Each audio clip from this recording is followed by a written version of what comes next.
Cool. Hi, I'm Rebecca Mercuri. Some of you may have heard my name.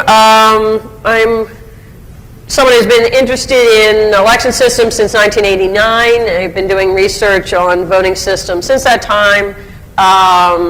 Probably can find out a lot about me through the web. If you see the end of the talk, I'll be speaking for a half hour, and at the end of the talk, there'll be some links that you can go to. There's also a flyer on some of your tables that's sort of a press release with a New York Times article on the back. Feel free to take a copy of that, and that explains a little bit about what's going on.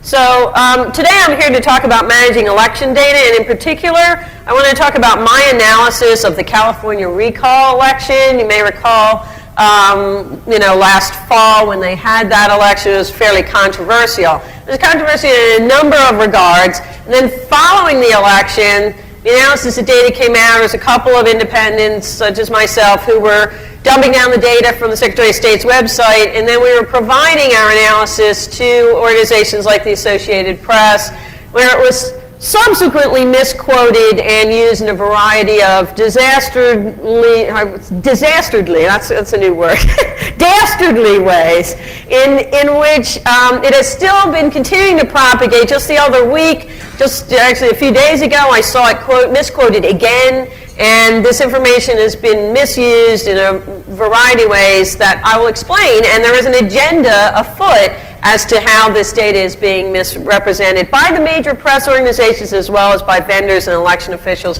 around the country and even, in fact, around the globe. So it turns out that this is important data. It's important data because it has an important result or an important set of results, but it also is important because once you have something that's very interesting, people tend to use it for their own purposes and then misuse it. And so that's important too, because watching it propagate in this erroneous fashion lets us know sort of what's out there and what we're up against.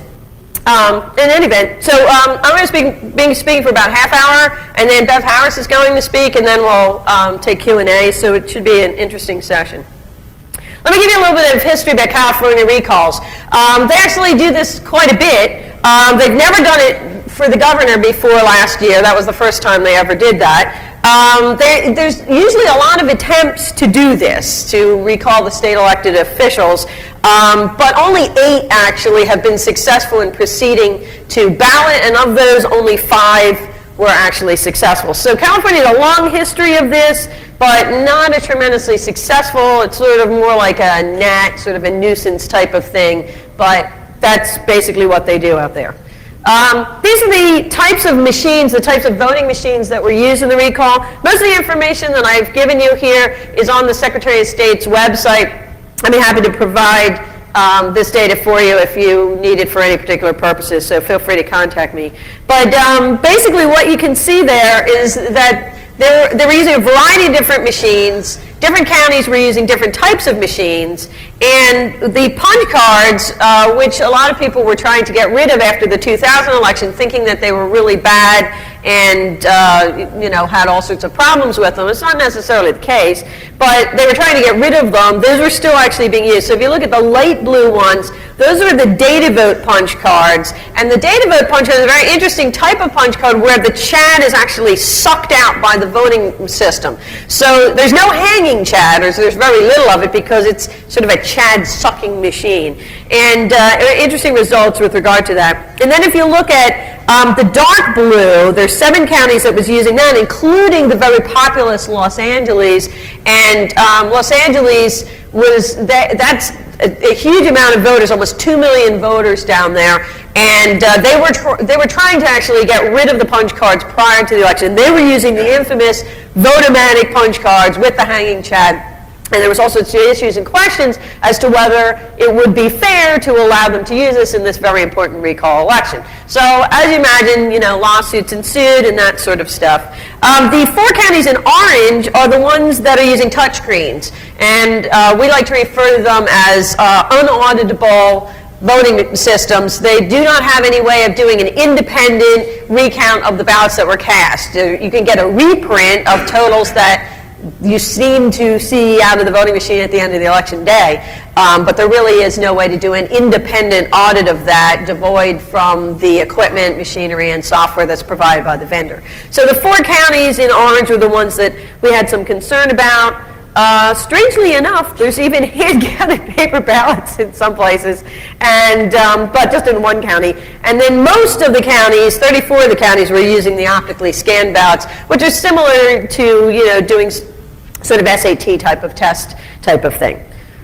So what we had was UC Berkeley, who originated the Votomatic. As it turns out, they invented the Votomatic back in, I have no idea when, I used to know that date, but in any event, they invented this and subjected a large percentage of the country to these Chad-hanging voting machines.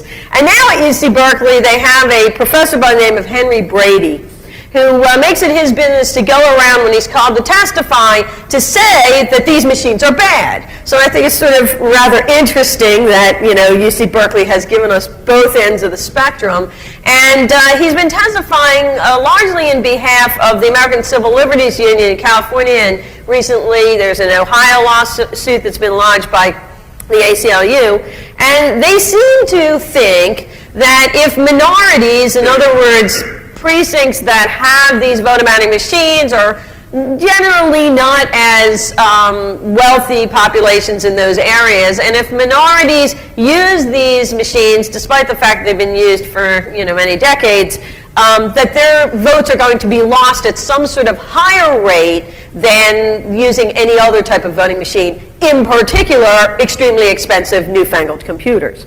So that's the claim that they make. This is unsupported by fact, but they do make this claim, and Henry Brady goes around. He has a number of testimonies that are up on the web with fallacious arguments. I've submitted my comments to him. He actually called me one day.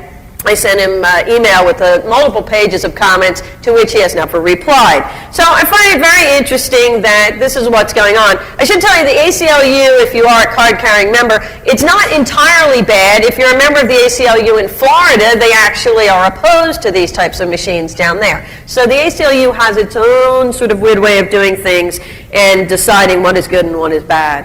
But in California, the ACLU represented Common Cause, the Southwest Voter Registration Project, and the California NAACP. Now, the NAACP, for a while, due to very bad advice that they were getting, was thinking that these fully electronic machines that provide no independent audit were the best thing since sliced bread, and that we need to get rid of these Chad-hanging equipment and do the touch screens. So for some reason, the NAACP had been convinced of this. They have now since changed their opinion, and the national NAACP now realizes the folly of their ways, and they are actually trying to do something different and talk about the voter verified paper ballot, which I won't really get into. But in any event, experts Roy Saltman, who had originally in 1984 worked for what was then now became the National Institute of Standards and Technologies, wrote one of the original reports on this subject in the early 80s, saying that this unauditable equipment was bad. He, for some reason, has sort of changed his tune, and he and Henry Brady claimed that the residual vote rate for punch cards would unequally disenfranchise about 46% of the voters, primarily in the urban counties, and including the 1.9 million in Los Angeles. So what they were arguing was, under the constitutional 14th Amendment and the United States Voting Rights Act of 1973 protections, that this was not equal access and that there was not equal opportunity to cast your ballot and have it be recorded and read correctly. U.S. District Court Judge Wilson, in his infinite wisdom, decided that this was a bogus argument and did not feel satisfied with it. He felt that there would be much more difficulties that would occur if they put off the recall elections. You remember, over the summer, last summer, people would go, is the election on, is the election off? It kept going back and forth. And so ultimately what happened was that the U.S. Ninth Circuit Court, three-judge panel, upheld the lower court decision, claiming that the constitutional and federal rights would not be violated by using hanging chad in some of the counties. So this is an important decision, and it allowed the election to proceed. So the election proceeded, and this data that we've been concerned about is what we characterize as the residual vote rate. And this is the only math in my talk. fairly straightforward formula. If you think about it as, let's say you have the opportunity to vote yes or no, like in the California recall. There were two things, actually there are four things on the ballot, but there were two things that pertained to the recall. There was a yes and no question, and then there was, do you want Arnold Schwarzenegger to be the next governor sort of question. Okay, so there were these two things that you got to deal with. So in the yes and no question, you could vote yes or no, or you could not vote for either thing. Now, there is a theory among election officials that people, even when there was a one race on the ticket, that it's just yes or no, or pick one person, that people, by the thousands, by maybe the tens and hundreds of thousands, and overall, by the millions, walk into the polls and don't pick one of these things. I find this hard to believe. Maybe it is the case, but I find it really hard to believe. So actually, the Sun Sentinel in Florida ran a study on exactly this. This is what we call the residual vote. The residual vote is how many votes were not recorded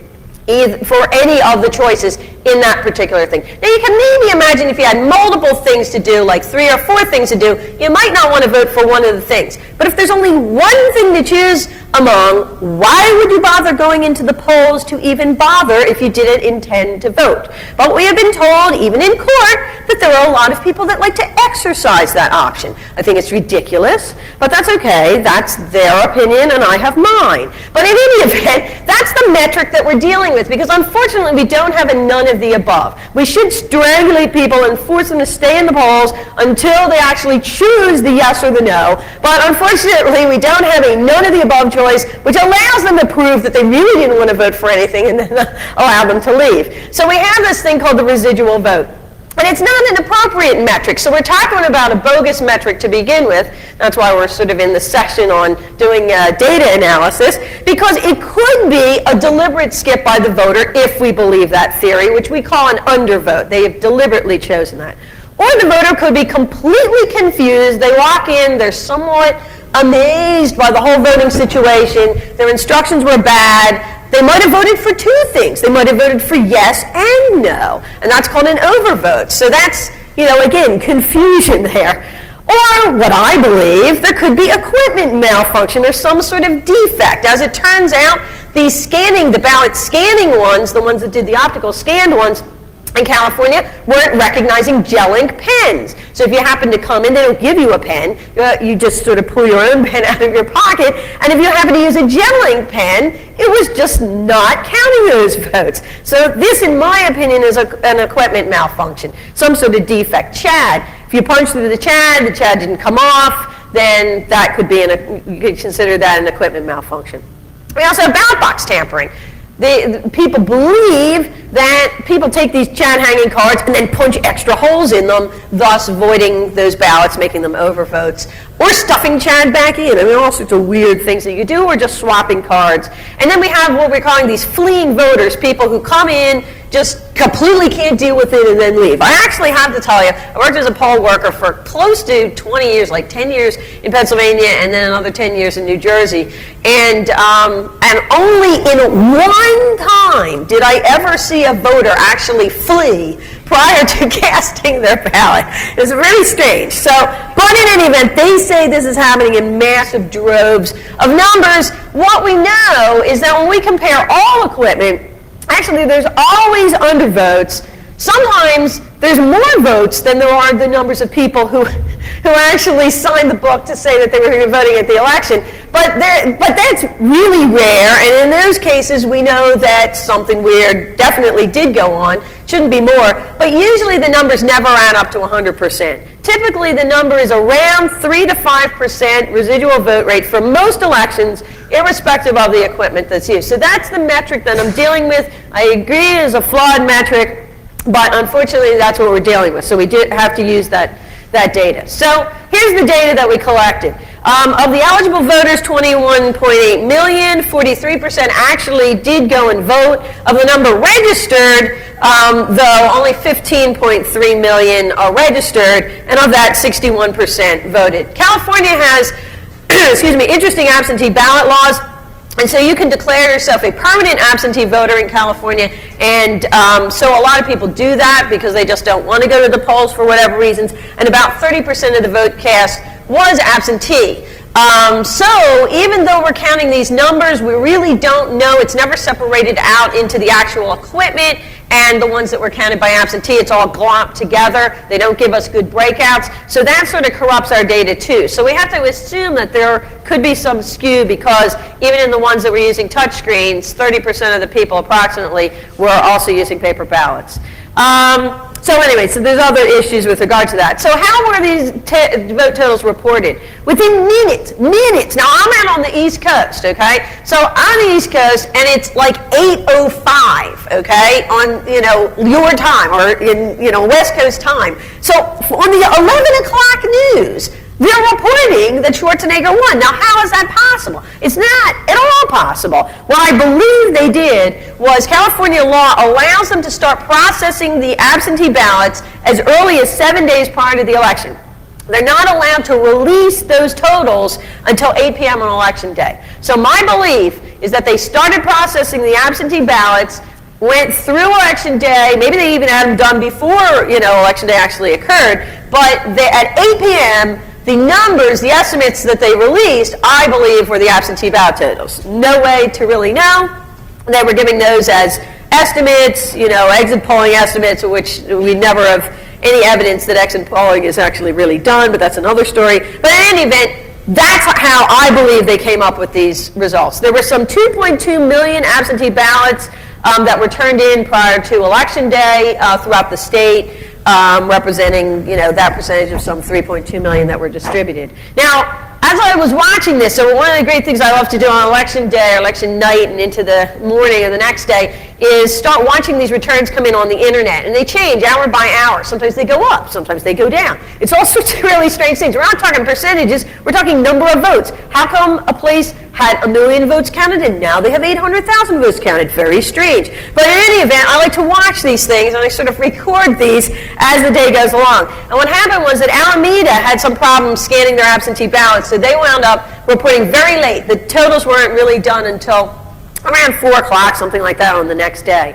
And the state law actually requires a 1% manual recount following the election. So they have to take these piles of ballots. Of course, with the electronic machines, all they do is press a button, and now comes another piece of paper with the total on it. But in other places, they do actually. I was invited by Connie McCormack, who really doesn't like me terribly much, but she invited me to come to Los Angeles, and unfortunately I didn't have the time to do that, and actually watch them take these ballots and actually hand recount them. Now, they never tell you what they're going to do if the numbers differ from the number on the computer. One assumes that they make a correction, but that's done sort of a week or so later.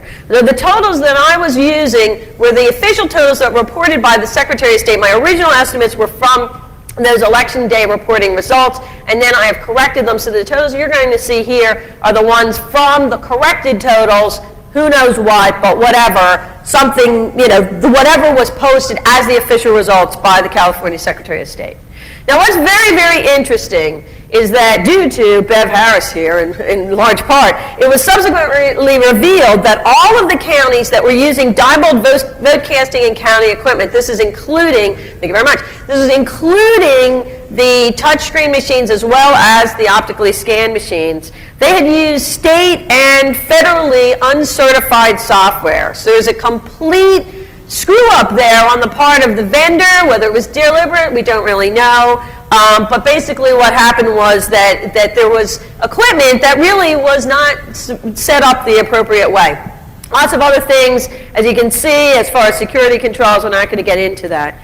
Let me get into the data, because I'm running out of time here. There was 4 things on the ballot. There were 2 propositions, and then there was the recall question, yes or no, and then the gubernatorial choice. Now, Arnold Schwarzenegger did win, but Arnold Schwarzenegger only got 48.6% of the vote. So the majority did not vote for Arnold Schwarzenegger. But in any event, the recall did pass with a majority, with a numeric majority, 55.4% yes, 44.6% no. Okay, so that was the results as certified by the official statement of vote report. You can get that off of the Secretary of State's website, saying that the following is a full, true, and correct statement of the result of the official canvass of the returns, the October 7, 2003 statewide special election. Dun, dun, dun, dun. And here is his chart that he gave showing the counties that voted yes and the counties that voted no. Very interesting. The counties that voted no included Los Angeles. So it's sort of interesting. But you notice that all you see here, and this is his official results, all you see here is yes versus no. Everything nicely adds up to 100%. But here's the real data. This is what I call the fishy statistics. Remember, this is from the official report. You notice that the total number of votes is not the same in each of the four things. You would think that if there were 9.4 million voters, that there would be the exact same number of voters voting in all of the ballots. How come in Proposition 53 there's 9413479, and in 54 there's 2 more people who voted, and then there's less people who voted in the recall, and there's, the numbers do not add. This is the ones on the total column. They don't add up. But the governor and the secretary of state or whatever, they never explain this. Why aren't these numbers the same? Now you also notice that what he reported as the official results are the yes and no, but he didn't report the not cast. Look at the not cast. 11.4% of the people who voted, well, we're assuming out of the total, so I had to use the different totals. I mean, they are only off by a few, but they should be exactly the same. I don't understand why they're not exactly the same. Whatever. So if you look at the not cast, 11.4% of the people did not choose to vote on Proposition 53. Yet, they only count the yeses and the nos to add up to 100%. In Proposition 54, 7.7% didn't vote. In the recall question, this is the big reason why people came out to the polls. 4.6% of the people did not have a vote recorded. I'm not saying they didn't vote. I think that it wasn't recorded. And then when we came to the candidates, 8% of the people don't have a candidate chosen. So as I said earlier, remember this is what I call the residual vote rate. It's not I call it, but this is what's known as the residual vote rate. This residual vote rate is really huge. Normally it's between 3 and 5%. It's here, it's sort of like 8% if you add all this stuff together. So this is very, very large. So this is very fishy.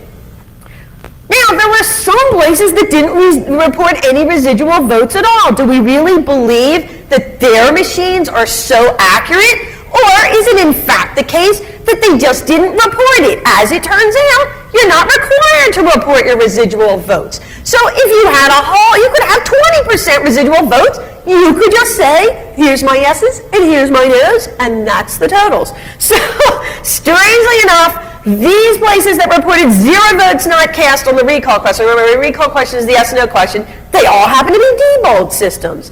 Now, what's really interesting is that these vendors now go around and say how accurate their systems are based on the residual vote rate. Well, if you don't report the residual vote rate, of course it's going to look very accurate. So this is sort of ridiculous. So in any event, that's what was going on with this. So we have 3 counties that I don't really believe their data at all. It should have something there as a residual vote, but it doesn't explain, maybe their touch screens don't have a residual vote, but it doesn't explain the 0% absentee and optical scan residual vote rate.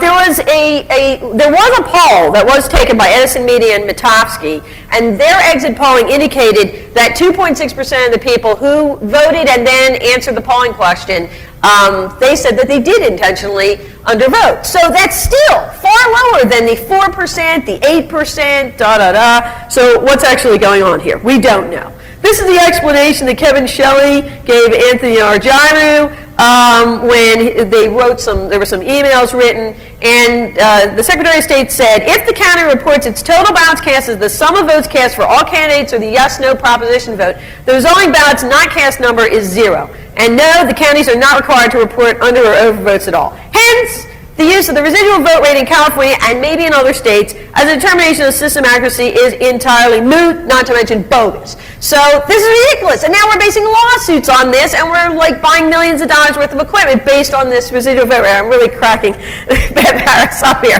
But that's actually what's going on. I mean, this is ludicrous, but that's actually what's going on. So now let's look at my data. This is the data that I was alluding to earlier.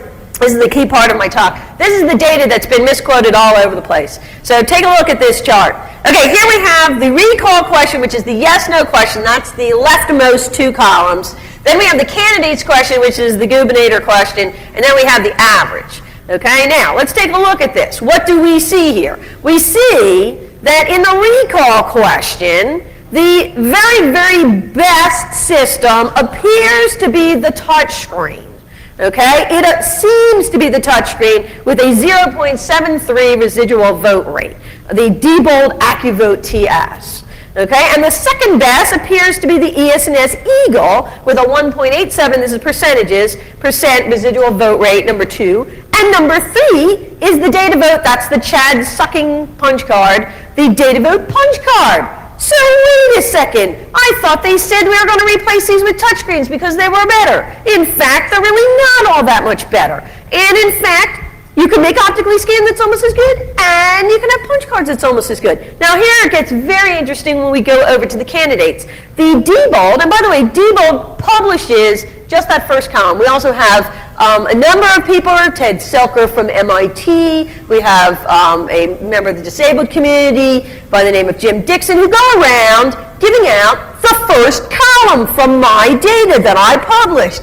What the heck is going on here? They leave out the second column. The second column is the candidate's choice. Now we have the very, very best system, the Diebold AccuVote TS, turns out to be almost the worst system when it comes to the candidate selection. Wait a second.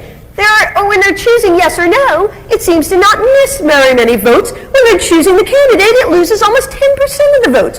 What is going on here? This machine stinks. So, and that's exactly what my results say. The results, and look at the ES&S Eagle. For the recall question, 1.87. For the candidates, it's 10.89. What the heck is going on here? In fact, as it turns out, if you look at the lowly DataVote's Chad sucking punch card, it actually turns out pretty good. It's actually the second best system all over the place. And see, nobody ever breaks these out. Nobody breaks them out in terms of the different races that are being cast, in the different machines that are being done. This is the first of any sort of study that I know of that anybody's actually done that broke this out. And in fact, Henry Brady also did this, but did he do all of the data? It's not clear. He only published the recall yes-no data because, of course, that proved his point that, in fact, the hanging Chad is bad and the touchscreens are good. But did it prove that point at all? No. And in fact, that's what I told to the Associated Press. I told them, absolutely not. This did not prove that the touchscreens are in any significant way better than the optically scanned or the punch card. In fact, it really highly depends upon the type of machine that's being used and the manner in which it's been set up, the layout, et cetera, and so on and so forth. So that's what this data actually really shows. How did the Associated Press run this? They ran this article with the headline saying that the data revealed that the punch cards were bad. That is not what I told them as the results of my study. What I told them was that there really was no evidence that the punch cards were really any much worse than the touchscreens in any perceivable way. And in fact, all systems could be either good or bad depending on how they were set up. So it's a really fascinating thing that they ran this. I tried for a couple of days to get the Associated Press to retract that statement. They didn't, but what can you do? It's the press. So in any event, there was other issues related to this, but let me get to my conclusions because I am out of time, is that citizens, what this shows us is that citizens must demand full accountability in election data reporting at precinct, county, and state levels. This type of crap, this is what we're going to see in November, and to put it bluntly, it really is literally crap. This is not data that's being expressed in any good way, and it's being used and misused and abused in all sorts of ways. We need to independently audit this election data, and obviously not just by the Secretaries of State, because they're just turning in whatever sort of results they want based on this. You need to calculate the residual votes rates as a comparison of the number of voters who entered the polls, signed the polling book, and then supposedly tried to cast a ballot, as opposed to just the ones that actually got recorded by computers or whatnot.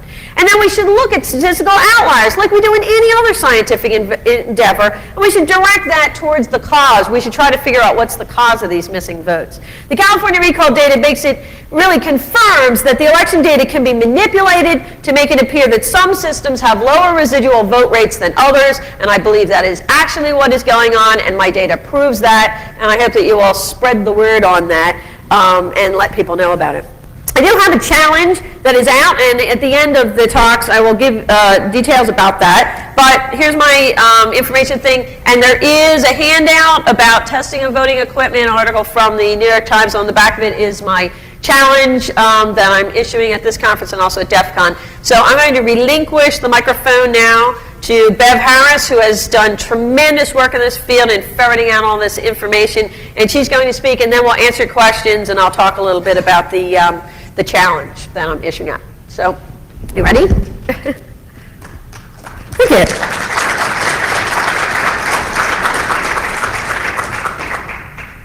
A lot of folks who've come, charging forward lately, saying that they're the experts in the field, but I've been looking at this stuff real hard, and for my money, which I don't have any, she's the best one.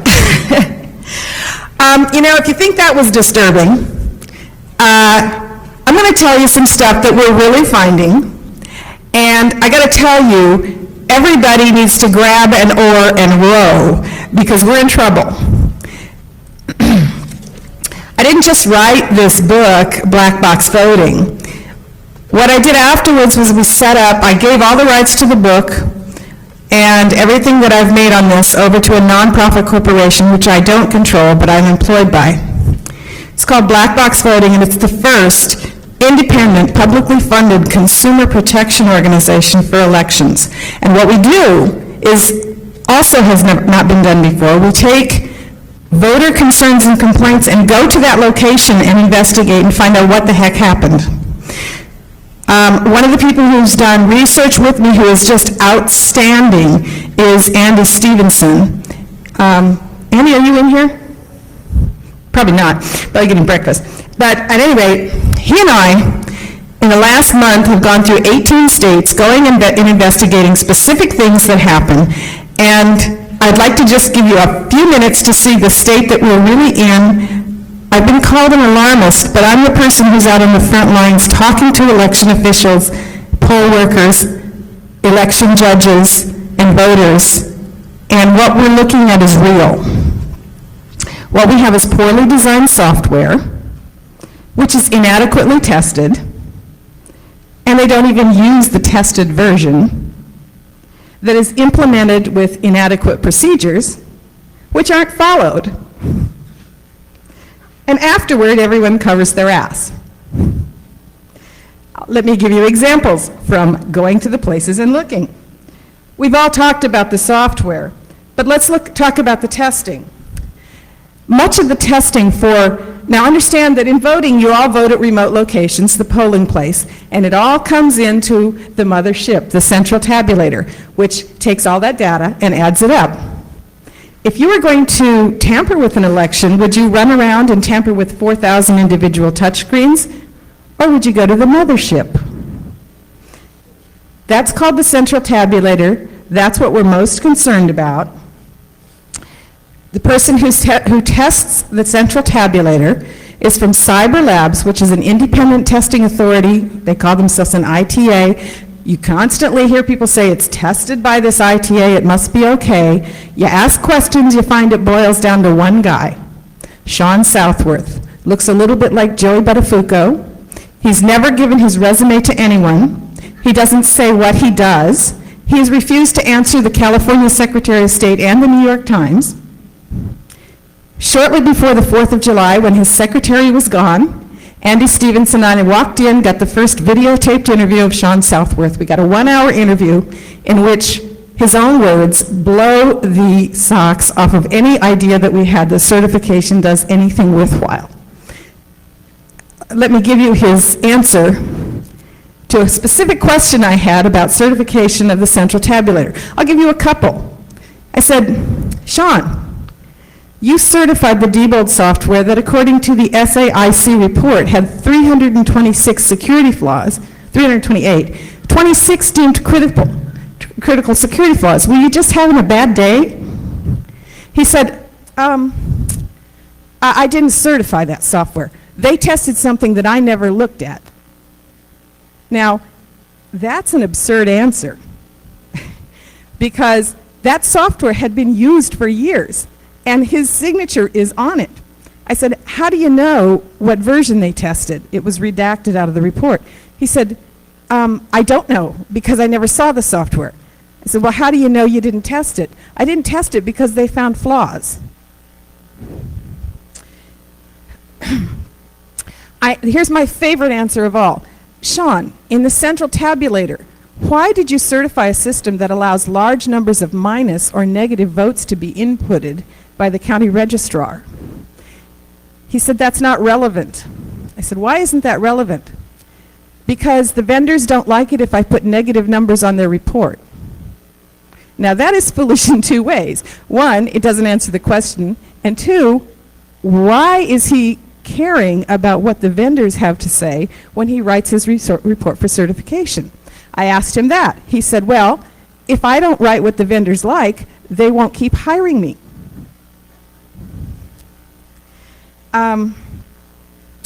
He then said, I said, well, about these minus votes, and he says it's not relevant because I only test to the FEC standards, and if it's not in the standards, I don't write it up in my report. I said, well, in Florida, we had a so-called glitch where the ES&S touchscreens could not be manually audited, they really can't be anyway, because it scrambled the ID numbers, the software scrambled the ID numbers of the machines. Now that's equivalent in accounting to if you have 4,000 invoices and each one has a number and you're trying to match them up with the payment and it scrambled all the numbers. And he said, well, I don't test the scrambled ID numbers is not relevant because it's not in the FEC standards. I asked him about wireless communications. He said, wireless communications is not in the FEC standards. I don't test what's not in the FEC standards. So basically, the FEC standards can be used as a roadmap by anyone to say, as long as it's not in here, we just do that, and it will get through certification. They don't even use the official version. We know that now, all over the place. Every place we go, it's still happening. Inadequate processes. Yesterday, Andy Stevenson and I went to interview Scott Kanopasek in San Bernardino County. We went there for two reasons. One is it's considered the most corrupt county in the United States. It had 13 individuals indicted for bribery in the last 4 years. And also because the county registrar referred to voters who wanted to watch the county of the vote as infiltrators and referred to what we do as a jihad. So I wanted to see what he had to say. But here's one thing he had to say in terms of procedure. I said, now we've got this mothership, the central tabulator. And he says, don't worry, I control access to it. I said, well, how many people accessed the central tabulator during the process of the election on March the 2nd? And he said, I don't really have that information. I said, well, could I do a public records request and get the names of the people who had access to the central tabulator while the election was live? And he said, no. The reason you can't is because I never wrote it down. I said, well, have you heard of such a thing as a key log? He said, no, we don't do that. And I said, can we do a public records request and you can write down what you remember of who was in there? He said, a public records request only applies to information that's already written down. We have a guy who's running a county that has 1 million voters that refuses to even keep track in a formal way of who had direct access, inside access, to the main tabulator for 1 million votes. That's what I mean when I say we're finding that procedures are inadequate. But the inadequate procedures aren't followed. We went to Arkansas because we were concerned about Prairie County, which according to the Secretary of State's website, for 6 weeks, it said in the primary election, which had about a 20% turnout, Prairie County had a 115% turnout. Nobody thought that they should explain that. So we talked to the state elections director. It's a different title, but that's the equivalent. Really great lady. And she's so frustrated. She says, well, first of all, they have 10 days to certify the election, each county. The election was held on May 18th. It was July 2nd before she was able to get the certifications in. She went to the state elections board and said, they're not even sending me their results, and they said, there's no penalty. The Prairie County person makes, I don't know, $40,000, $60,000 a year, not a bad salary for a county that only has 4,000 voters. she submitted, the reason that the 100% turnout, 150% turnout, we sat there and we said, we're going to stay in this office until we get an answer from this woman as to what her numbers are. Well, she reported the wrong numbers for the official election. I mean, how much, why are we paying someone $40 or $50 or $60,000, and we're going to do a public records request and find out how much we are paying this woman, who, by the way, had had the job for 10 years, and she sends the wrong numbers in to the Secretary of State. So when we say procedures aren't followed, I mean, they really aren't followed. We asked this kind, sweet woman how it is that we can get a better accounting of what goes on, and she said, well, a county registrar who can account for every vote isn't a real popular person in Arkansas.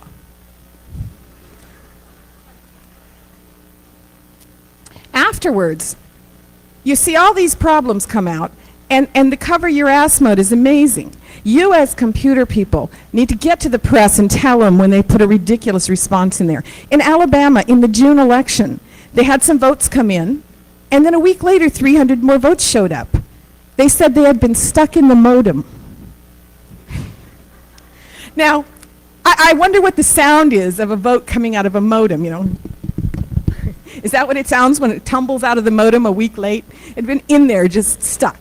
So I suppose if we have missing or residual votes, we should look in modems?